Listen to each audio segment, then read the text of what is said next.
ቢያንስ የኢትዮጵያ ብሔሮች ሉዓላዊነታቸውን አጉልቶ ማሳየት ያስፈልግ ነበር። ኢትዮጵያ ብሔሮች ሉዓላዊያን ናቸው በህገ መንግስቱ እንደዛ ነው የሚለው። በዚህ ህዳር 29 የጸደቀው ህገ መንግስት ብሔር ብሔረሰቦች ሉዓላዊያን ናቸው፣ ብሔር ብሔረሰቦች የራሳቸውን እድል በራስ በመወሰን ኢትዮጵያን በዚህ መንገድ መልሰው አሳምረው አቋቋሙ ነው ትርክቱ። እንደሱ ነው። በዋናነት የእነሱን ሉዓላዊነት በምን መንገድ ሴሌብሬት ማድረግ ይቻላል፣ በምን አይነት ከለር ሃይላይት ማድረግ ይቻል ነበረ የሚለው ያ ተነስቶ አያውቅም። ልዩነታችን አንድነታችን ሲባል ልዩነቱን ተው አንድነቱን አጉላው ነው ሁሉ ጊዜ። ይሄኛው ሲስተም ደግሞ ይሄ አብይ አህመድ ስርዓት ደግሞ ቀደም ብሎ ጀምሮ ልዩነት የሚባለው ነገር በጣም በስቷል እንቀንሳለን ነው እና አክቹሊ የብሔረሰቦች ቀን ለማክበር መታሰቡ ራሱ ካሌንደር ውስጥ ስላለ መታሰቡ ራሱ ምክንያት አለው። አሁን ይገባኛል ፖለቲካው፣ ግን የሚያከብሩት አይመስሉም ነበር እንደነሱ አቋም፣ እንደ ብልጽግና አቋም፣ እንደ ፓርቲው አቋም፣ እንደ ፓርቲው ፕሮግራም የሚያከብሩም አይመስሉም ነበር።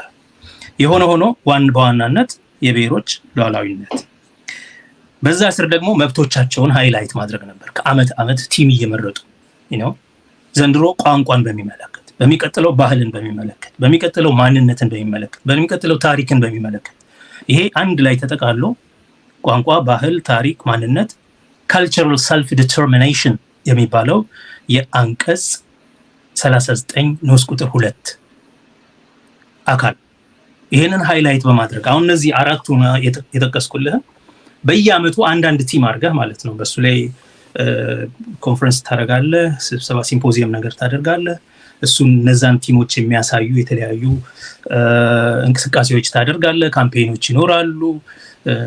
በአንዱ አመት ቋንቋ ሊሆን ይችላል፣ በሚቀጥለው አመት ባህል። ምክንያቱም እነዚህ መብቶች አሁን የት ናቸው? ለእነዚህ መብቶች ሞቱ፣ በእነዚህ መብቶች ስም ህገ መንግስት ተቀረጸ። እነዚህ መብቶች የት ናቸው ዛሬ ነው ይሄው።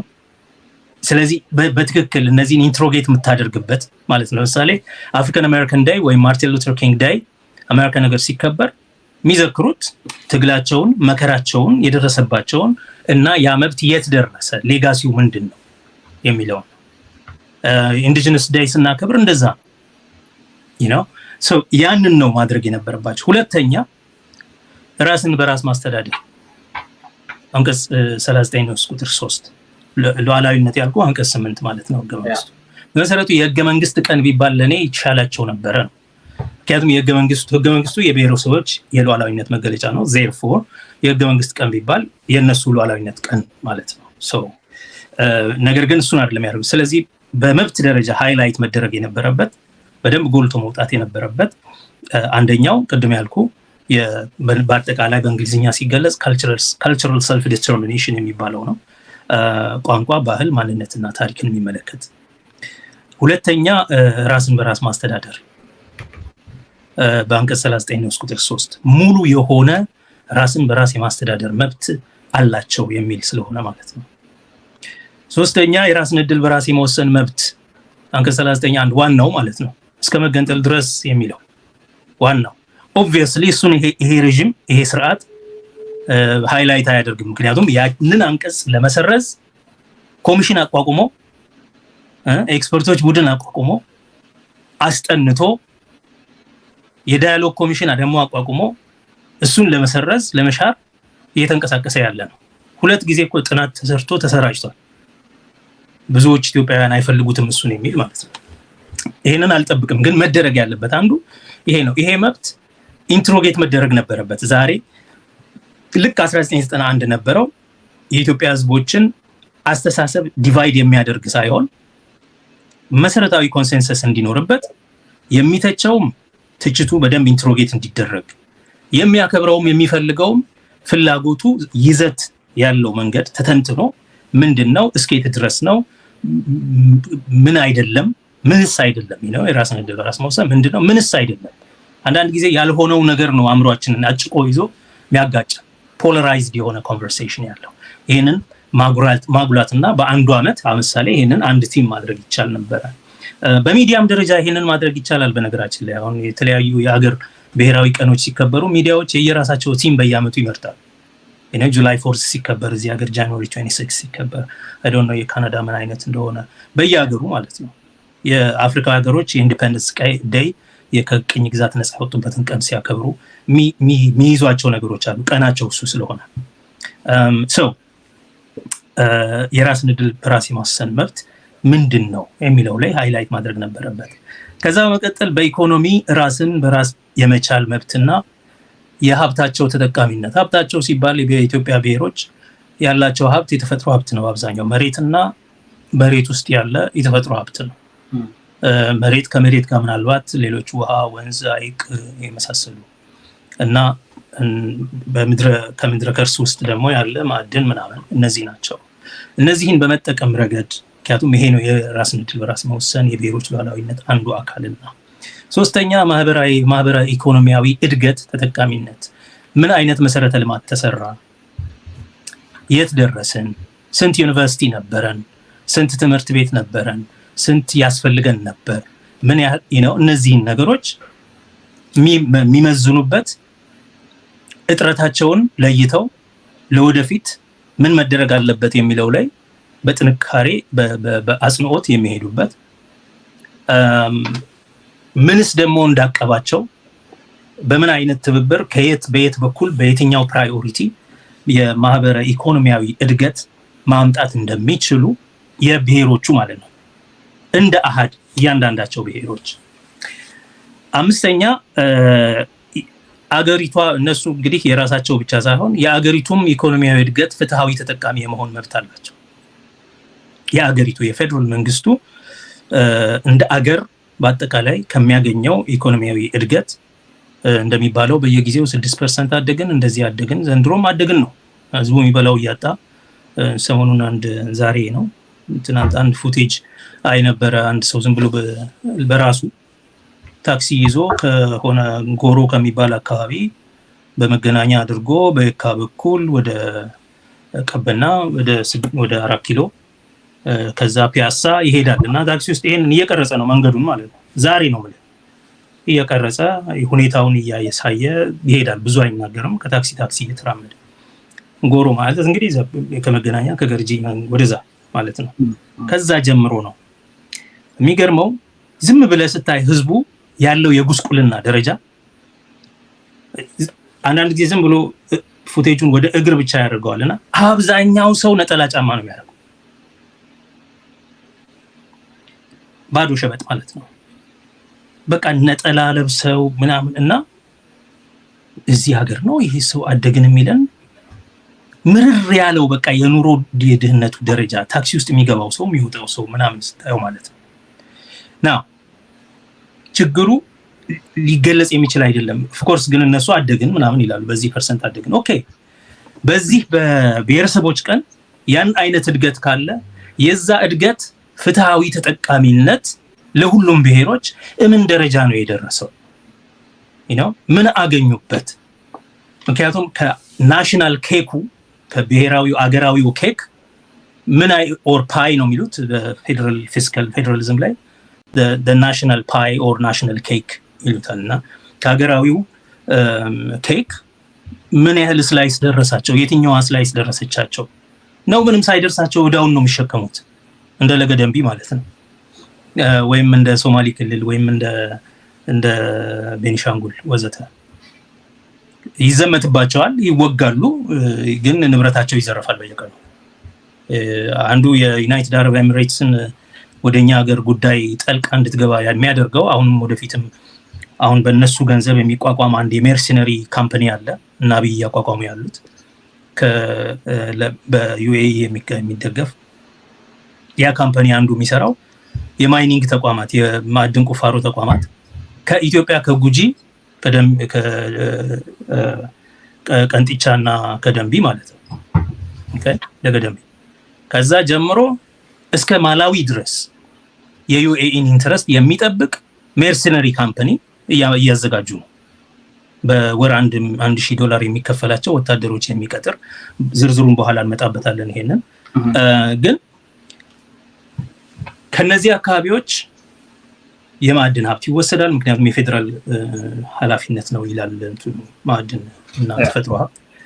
ይወሰዳሉ። ሰዎቹ ላይ ግን ጦርነት ሲዘመት ነው የሚውለው በየቀኑ። ተወው የኢኮኖሚ እድገቱ የ6% የ7% እድገት ይርሊ ተጠቃሚነት በእንደዚህ አይነት የብሔረሰቦች ቀን ሲከበር እንደዚህ አይነት ነገሮች ነበሩ ይዘት ያላቸው መከበር ያለባቸው መጠየቅ ያለባቸው። ከዛ ባሻገር ደግሞ እንግዲህ የፌደራል ስርዓት ነው የብሔረሰቦቹ አንዱ ውጤት የብሔረሰቦቹ የራስን ዕድል በራስ በመወሰን መብት የራስን ዕድል በራስ በመወሰን መብት የመጣ ውጤቱ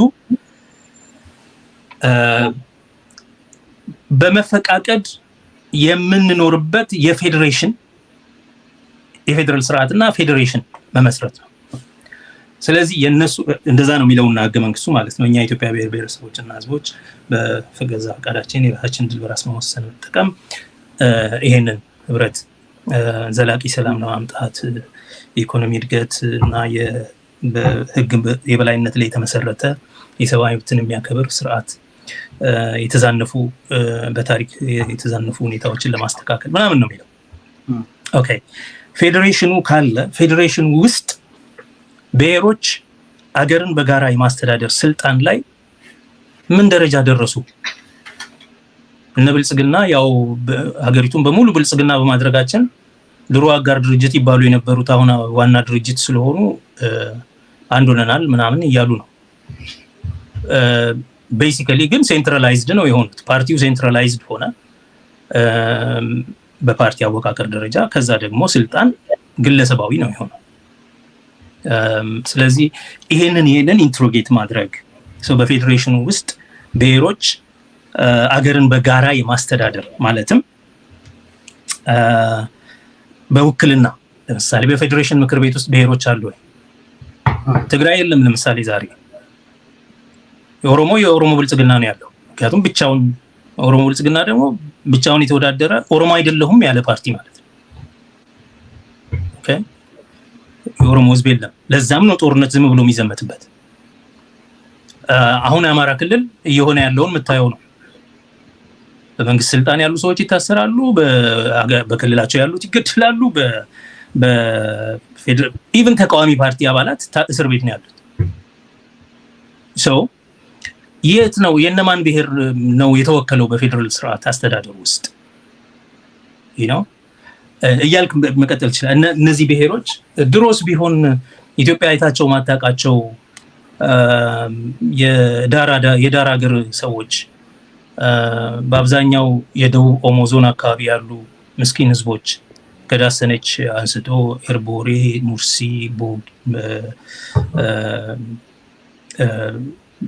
በጣም ብዙ ሀመር ቦዲ ማሌ የት ናቸው? እነ ቦዲ እነ ማሌ የሚባሉ አሉ። የት ነው ያሉት እነዚህ አገርን በውክልና ደረጃ? ምን ተሻሻለ ከ20 ምናምን ዓመት በኋላ? በተለይ ደግሞ አሁን የለውጥ መንግስት ነን ከለውጡ በኋላ ምን በውክልና ደረጃ የት ነው ያሉት? በበጀት ክፍፍል ደረጃ የት ነው ያሉት? እንግዲህ አንዱ ስራ የፌዴሬሽን ምክር ቤት በጀት ማከፋፈል ነው እና ከዚህ አንፃር የት ነው ያሉት የሚለው ኢንትሮጌት እኛም ራሳችን እንደ አካዴሚክ እንደ አካዴሚክስ የሚዲያ ሰዎች ኢንፍሉዌንሰር እንደመሆኑ የሆኑቱ በዛ ረገድ ሚዲያዎች እንደ ሚዲያ እነዚህን ነገሮች እነዚህን የብሔሮች ሰበዞችን እያወጡ በየጊዜው ሃይላይት ማድረግ እና ኢንትሮጌት ማድረግ መጠየቅ ምን ማለት ነው? ይዘቱ ምንድነው? ፕሮሰሱ ሂደቱ ምንድነው? ለመጠቀም ምን ጎደለ? እንዴት ነው በፖለቲካው የታጠፈው? ፖለቲካው እንዴት ነው እሱን አድቫንስ ማድረግ የነበረበት? እንዴት ነው ሜይንስትሪም ፖለቲካል አጀንዳ የምናደርገው? ወደ ህጉ አቴንሽን ድሮው እንድናደርግ የፖለቲካ አጀንዳ እንዴት ነው የምናደርገው? የፖለቲካ ፓርቲዎች ምንድነው በእነዚህ ነገሮች ላይ ያላቸው አቋም? ህዝብ ምንድነው የሚረዳው? ምን አገኝባታለሁ ብሎ ነው ኢንቨስት ራሱን የሚያደርገው? ምን አላገኝበትም ብሎ ነው ይቅር ምናምን የሚለውን ማሰብ ያስፈልጋል። በበጀት ክፍፍል ረገድ ባለፉት 5 ዓመታት ከዚህ በፊት በ20 ምናምን ዓመት ከነበረው የተሻለ ክፍፍል ተደረገላቸው ወይስ የባሰ? ለምን? ምን ስለተፈጠረ? ሌላ በፌዴሬሽኑ ውስጥ ማንነታቸው መንጸባረቁ በባንዲራው፣ በአርማው፣ በመዝሙሩ የፌዴሬሽኑ ምልክቶች በሆኑቱ ማለት ነው። አሁን እንግዲህ ዘመኑ የመከላከያ የአየር ኃይል የምናምን ኃይል የሚያሸበርቅበት ቀን ነው። በዘመን ነው እንዳለ በየጊዜው እዛ ውስጥ የት ናቸው እነዚህ ሉዓላዊ የሆኑ ብሔሮች? የት ነው? የአየር ኃይል አርማው ነው? መዝሙሩ ነው? የሎያልቲ ኦት ኦፍ ሎያልቲ ነው? ኮድ ኦፍ ኮንዳክቱ ነው? ምኑ ነው? የብሔረሰቦችን እዚህ መጡና ይልማ መርዳሳ ከዘር የጸዳ ከብሔር የጸዳ ከፓርቲ የጸዳ ምናምን ፈጥረናል ይላል። ብርሃኑ ጁላ ይህንን ያወራል መልሶ። አገሪቱ ግን የብሔረሰቦች ሉዓላዊነት የነሱ ነው ይላል። እኔ የኢትዮጵያ ሉዓላዊነት ጠባቂ ነኝ ምናምን ግን ደንበር አጥሬ አይደለም የምጠብቀው እያለ እነሱ ላይ ይዘምታል በየቀኑ። ኦኬ፣ በሌላ በኩል የነሱ አይደለም ይሄ ተቋም ይላል። እንዴት ነው እነሱ ሴንተር ኤንድ ፍሮንት በሆኑበት አገር ውስጥ እነሱን አይመለከትም ይሄ የኛ እንትን የሚባለው? ይሄንን በደንብ መፈተሽ ያስፈልግ ነበር። ይሄ መሆን ሲገባው ክብርት ፕሬዚደንት ድሮም በቆረጣ ነጥቀው የያዙት ፕሬዚደንትነት ነው። ምክንያቱም ፕሬዚደንት በህግ መሰረት ነው የሚመረጠው። ከተመረጠ ተርም አለው። ተርሙን ሳይጨርስ ነው ተሾመ ሙላቱ የተሰናበተው። ያውም እያንገራገራሉ። አሁን ደግሞ ፕሬዚደንቷና አብይ ሲጣሉ እሱኑ ይዞ ነው የአየር ኃይል ትርኢት ላይ የቀረበው። እሱን ከጎኑ አስቀምጦ መልእክቱ ይገባሃል ምን ማለት እንደሆነ። ያኔ በብዙ ድርድር ነው ለምንድን ነው ብለው በቃ በጣም ነበር የገረመው ሰውየው። ምን ተፈጠረ? ፕሬዚደንሻል ኦፊስ ደግሞ ትክክል ነው። መንግስት ይሄ ኤግዚኪቲቭ ምንድን ነው? ኤግዚኪቲቭ መንግስት ስራ አስፈጻሚው የጠቅላይ ሚኒስትሩ ሪዛይን አድርጎ የፖለቲካ ተርሞይል ንጦት በቃ መሻሻል ስላለበት ሌላ ሰው መተካት ስላለበት ሪፎርም መደረግ አለበት ከተባለ ያም ሲደረግ ፕሬዚደንቱ ቢዮንድ ኤንድ አባቭ ዘ ሂት ኦፍ ፖለቲክስ ሆኖ እነሱን ነገሮችን አረጋግቶ የሚቆየው እሱ ነበር። ለነሱ የመጣ ወላፈን ፕሬዚደንቱን ጠርጎ ሄደ። ለምን አልን? በወቅቱኛ እኛን አይደል ለውጡ አንቀሳቃሽ ነበር ነው። እኛ ይሄ ሰውዬ ለምንድን ነው የሚሄደው? እሱ እኮ አይመለከተውም፣ ፖለቲካ ውስጥ የለም። ለውጥ ሲያስፈልግ እሱ ጋር አይደለም የምትሄደው። በመሰረቱ ፖለቲካ ውስጥ የሌለ ተቋም ነው ብለህ ነው የምታስበው። መጀመሪያ ፖለቲሳይዝ ያደርጉታል፣ ነክረው ማለት ነው ውስጥ። ከዛ በኋላ ደግሞ በማያስፈልግ መንገድ ኖን ፖለቲካል የሆነውን ተቋም በፖለቲካ ምክንያት ይቀንሱታል። ይሄ ትክክል አልነበረ። የሆነ ሆኖ ክብርት ፕሬዚደንቷ በብሔረሰቦች ቀን ላይ መገኘታቸውና ንግግር ማድረጋቸው አንደኛ አስገራሚ ነገር ነው። ለምን? አንደኛ በብሔረሰቦች ቀን አያምኑ፣ እናውቃለን። ይሄ አያምኑ። ኦፍ ኮርስ ተገለባባጭ አክሮባቲክስ ነው የሚሰሩት። እኔ ፓሪስ የኢትዮጵያ አምባሳደር ሆኖ በነበረ ጊዜ ለሌላ የትምህርት ጉብኝት የኢትዮጵያ የህግ ትምህርት ማሻሻያ ኮሚቲ ቴክኒካል ኮሚቲ ውስጥ ስለነበርኩኝ ኮሚቲው በየሀገሮቹ ይዞር ነበር። በተለያዩ ሀገሮች የኢትዮጵያ ህጎች ከተቀዱባቸው ሀገሮች አንዱ አርቃቂዎቹ ፈረንሳውያን ነበሩና ሬኔ ዳቪድ የእነሱን ዩኒቨርሲቲ ሶርቦን ምናምን እንሄድ ነበር። ይሄ ደግሞ የባህል ግንኙነት በሚል አግባብ ስለሆነ የሚካሄደው ፓሪስ በሄድን ጊዜ የኢትዮጵያን አምባሳደር ማየት ብናገኛል ብለን ሄድን። አክቹሊ የኔ ጓደኞች የሆኑ ኮልፌድሮ አብረውኝ የተማሩ ልጆች እዛ የኤምባሲው ሰራተኞችም ስለሆኑ በዛ መንገድ እንደምንም ሄድንና እራት ጋበዙን ማለት ነው። ኤምባሲ ውስጥ ስናናገራቸው በዛን ጊዜ ጠቅላይ ሚኒስትር መለስ አለ። ኢትዮጵያ ህወሓት ነው ማለት ነው የበላይነት ያለው ፓርቲ በእነሱ አነጋገር። ፈጽሞ የህወሓት ዋና እንትን አፈቀላጤ ሆነው ነው የሚናገሩት። እኛ በህግ ትምህርት ላይ ቴክኒካል በሆነ ደረጃ የምናቀርበውን ትችት ሁሉ መንግስት ላይ የምናነሳው ትችት መስሏቸው ቀድመው እኛን ዝም ለማስባል ችግር እኮ ስላለ ነው ምናምን የሚሉ ናቸው። ዛሬ ደግሞ ግልብጥ ብለው የብሔረሰቦችን ቀን የሚጠየፉ ነበሩ። ላለፉት ስንት ቀይ መስመር ሲያሰምሩ ነበር እኮ ነው። አሁንም የሚያወሩት ነገር 5ቱንም ዓመት የሚያወሩላት ኢትዮጵያ የኢትዮጵያ ብሔሮች ኢትዮጵያ አይደለችም፣ ከብሔር የጸዳች ኢትዮጵያ። እና ፈርስት ቲንግ በብሔረሰቦች መድረክ ላይ ለምን ተገኙ? እንዴትስ ተገኙ? ምክንያቱን እኔ እነግርሃለሁ። የተገኙት የብሔረሰቦች ቀን ለማክበር ሳይሆን ያንን ቀን እንደ ፕላትፎርም እንደ ፖለቲካ ፕላትፎርም በመጠቀም የራሳቸውን የፖለቲካ ንግግር ለማድረግ ምንም ጀግንነት የለውም። ይሄ የተገኘችውን አጋጣሚ በመጠቀም የራሳቸውን የፖለቲካ ንግግር ለማድረግ ስለፈለጉ ነው። ለምን ፕሬዚደንቱ በመሰረቱ ስራ የሚሰራው ዝም በማለት ነው። ኢትዮጵያ ውስጥ መሆን ያለበት በማንኛውም ፓርላሜንታዊ ስርዓት ውስጥ የጀርመን ፕሬዚደንት ሲናገር ሰምተህ ታውቃለህ? አለ ማን እንደሆነ እንኳን አይተው አታውቅም። አለ እኮ ፕሬዚደንት አለው። የኦስትሪያ ፕሬዚደንት ወይም ደግሞ የእስራኤል ፕሬዚደንት አይተን አናውቅም አይደል? ስማቸው ማን እንደሆኑ እንኳን አናውቃቸው።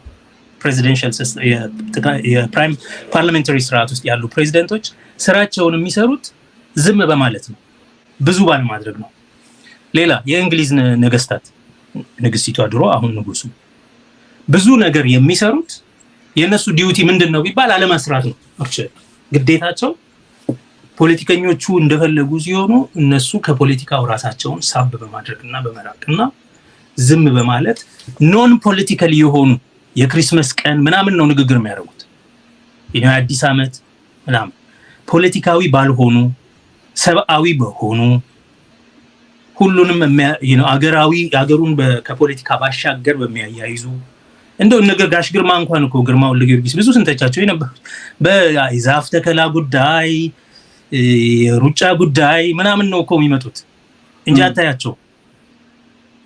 ብዙ የሚተች ነገር አላቸው እነሱ። ኦፍ ኮርስ ያ ቢሮ ዝም ብሎ ሴሬሞኒያል ከመሆኑ አንፃር ዝም ይበላል። ከፖለቲካ ግን በላይና above and beyond the heat of politics ይባላል በህገ መንግስታዊ ህግ። ኦኬ በመሆን ከፖለቲካ ሙቀቱ ከዚህ ከእንፋሎቱ እርስ በርስ ከሚጋጨው ትንሽ ከፍ ብለው ወደዚህም ወደዛም ሳለ ለመናገር ዝም ብለው ግን አገራዊ ነገሮች ላይ ይንቀሳቀሳሉ። ፖለቲካው ኮምፕሊትሊ ፖላራይዝድ ሆኖ ለምሳሌ ሃንግ ፓርላመንት ተፈጥሮ እኩል 51 ለ49 ወይም በአንድ ድምጽ ተበላልጠው ፓርቲዎቹ መንግስት የሚያቆሙ ማን እንደሚሆን ከቸገረ ሁለቱ ተባብረው መንግስት ማቆም ካቃታቸው ወይም ሶስቱ ከዛ ውስጥ ካቃታቸው ፓርላማውን በትነው ጊዜያዊ የባላደራ መንግስት አቆመው በ3 ወር ጊዜ ውስጥ ወይም በ6 ወር ጊዜ ውስጥ ምርጫ እንዲደገም የማድረግ ፕሬሮጌሽን ነው የሚባለው የበህገ መንግስት ፕሬሮጌሽን አድርገው የሚንቀሳቀሱበት ከባድ ህገ መንግስታዊ የፖለቲካ ስልጣን አላቸው። ከባድ ፖለቲካዊ አይደለም ግን ፖለቲካው ራሱን መግዛት ካልቻለ ሱፐርቪኒንግሊ እሳቸው ቆይ እስቲ ብለው ይሄ እንግዲህ የተጠራችሁት ህዝብ ለማገልገል ነው እንጂ እየተጨቃጨቃችሁ የጭቅጭቅ ሽቅድምድም የማን ድምጽ ይበልጣል የሚለው ሻውቲንግ ኮንቴስት አይደለም። ስለዚህ ህዝቡ ድምጹ በጣም አሻሚ ስለሆነ በጣም ተቀራራቢ ድምጽ ስለሆነ ያገኛችሁት ህዝቡ ማስቦበት እንደገና መርጦ የለየለት ወደ አንዱ ያጨረሰ አይነት የምርጫ ውጤት እንዲያመጣ ምርጫ ይደረጋል። እስከዛ ድረስ ኬርቴከር መንግስት ካሁኑ ጠቅላይ ሚኒስትር ሊሆን ይችላል ወዘተ ባላደራ መንግስት ስራውን በየዕለት ተዕለት ስራ እየሰራ ይቀጥላል። አሁን ወደ ቤታችሁ ይሉና ለሌላ ምርጫ ተዘጋጁ። ይሄ ከባድ የህገ መንግስት ግን ይሄ የፖለቲካ ቀውስ ሲከሰት ነው ማለት በምርጫ ማግስት የተመረጡት ተወዳዳሪ ፓርቲዎች በጣም የተመጣጠነ አቅም ኖሯቸው ተባብረው አብረው መንግስት ማቆም ሲያቅታቸውና ለረጅም ጊዜ የመንግስት ቫኪዩም የመንግስት እጥረት አሁን ቤልጅየም 14 ወር ነበር አንድ ጊዜ እስራኤልም የተወሰኑ ቀናት ያጋጥማሉ እንደዛ ሲሆን አፍርሰው ይሄ ነው ትልቁ ስልጣናቸው። ብልጽግና ምርጫ ባራዘመ ጊዜ ይሄ ነገር ብለን ተወያይተን ነበር ትዝ ይለኛል። ብልጽግና ምርጫ ያላግባብ በማራዘምበት ጊዜ ብቸኛ እዛ ሀገር ላይ ስልጣን ያላቸው ወይ ደግሞ ስልጣን መቆየት የሚችሉት የሀገሪቱ ፕሬዝዳንት ብቻ ናቸው የሚል ነገር አስተላልፈዋል። ችግሩ እኚህ ፕሬዝዳንት ስልጣን አልነበራቸውም ነው። ምክንያቱም ኦልሬዲ ሁለቱ ምክር ቤቶች ተስማምተውባቸው ያቆሙት ፕሬዝዳንት ምንም ችግር ሳይነሳበት እታች ቤት ፖለቲካው ስለተረበሸ እሱን አውጥተ መተካት መንግስቱን ካፕቸር እያደረገው ነበር። አብይ መንግስቱን የስቴት ካፕቸር ነው እኮ እየሰሩ የነበሩት ሁሌም ብለው የስልጣን መቀራመት ለማድረግ ነው እንጂ ያንን መንካት አያስፈልግም ነበር። ፕሬዚደንሻል ተቋምን ጠቅላይ ሚኒስትር መቀየር አይገባውም ነበር። መልካም ኤኒዌይ የሆነ ሆኖ እሳቸው በመጡ ጊዜ ብዙውን ነገር ባለመናገር ነበር ሊይዙት የሚገባው። አሁን ግን ይሄንን ፕላትፎርም በመጠቀም የብሔረሰቦችን ቀን በመጠቀም ቅድም ያልኩህን መጉላት ያለባቸውን ነገሮች ከማጉላት ይልቅ የራሳቸው የፖለቲካ አጀንዳ ማሰራጫ ፕላትፎርም ነው አድርገው የተጠቀሙት። ስለዚህ እዛ ላይ ለብዙ ጊዜ ሲነገር የነበረው ከጠቅላይ ሚኒስትሩ ጋር ያላቸው አለመግባባት ማለትም ከፕሪቶሪያ ስምምነት በኋላ አሰላለፋቸው ተቀይሯል። የሁለቱ ግንኙነታቸው ተቀይሯል። አያናግረኝም ምናምን ሲባል ነበር። እሳቸውም ከዛ በፊት የነበራቸው የፖለቲካ አቋም አሁን ካላቸው የፖለቲካ አቋም ተቀይሯል። በሁሉም ነገር አብይን ይደግፉ ነበር። በሁሉም ነገር ኢንተርቪዎች አሏቸው። ቀድመው እንዲያውም እሱን ወደ በለጠ አክራሪ የሆነ የጥፋት መንገድ ይገፉት ነበር። ዛሬ ደግሞ ኦልሞስት እሱ ያለ እስከማይመስል ድረስ ማለት ነው። ይህን ስናገር የአብይ ደጋፊ ሆኜ አይደለም። ሁላቸውም ህገወጦች ናቸው። ሁላቸው ምንም የምግባርም የህግም አቅጣጫ ያለው ነገር አይደለም እያደረጉ ያሉት። ግን በገቡበት የመጫወቻ ሜዳ ውስጥ ሁላቸውም ለራሳቸው የሚያደላ ጨዋታ እየተጫወቱ ነው። እሱም ህገወጥ ነው። እሳቸውን የመጣበት መንገድ ህገወጥ ነው። አሁንም እያደረገ ያለው ነገር ወንጀል ነው። ፋሺስት ስርዓት ነው እየገነባ ያለው። ያ ፋሺስት ስርዓት ፋሺስት ነው ሲባል እሳቸውም ኢምፕሊኬትድ ናቸው። እንደ ሴሬሞኒያል ፕሬዚደንት ነፃ አልነበሩ። ከሰራዊት ጋር ሲዞሩ የዘር ማጥፋት የፈጸመ ሰራዊትን ሲሸልሙ፣ ጦርነት የተፈጸመበትን ህዝብ እንደ ወንጀለኛ ሲከሱ፣ ብዙ ነገር ሲሉ የነበሩ ስለሆነ ማለት ነው። አሁን ያደረጉት ንግግር የራሳቸውን ፖለቲካ አቋም ወይም ደግሞ ከጠቅላይ ሚኒስትሩ ጋር ያላቸውን ልዩነት የሚገልጹበት ፕላትፎርም አድርገው መጠቀማቸው ነው። which is very very unfortunate ለኢትዮጵያ ብሔረሰቦች። በዚህ ውስጥ ሉዘሩ ማን ነው? I don't care እነሱ ቢጣሉ ቢባሉ በደንብ ጦርነትን ቢሳይፉ እኔ ጉዳይ አይደለም። ሉዘሩ የኢትዮጵያ ህዝቦች ናቸው። የጎደለባቸው በዚህ ምክንያት የኢትዮጵያ ህዝቦች ናቸው። በእነሱ ሜዳ ላይ በህዝቡ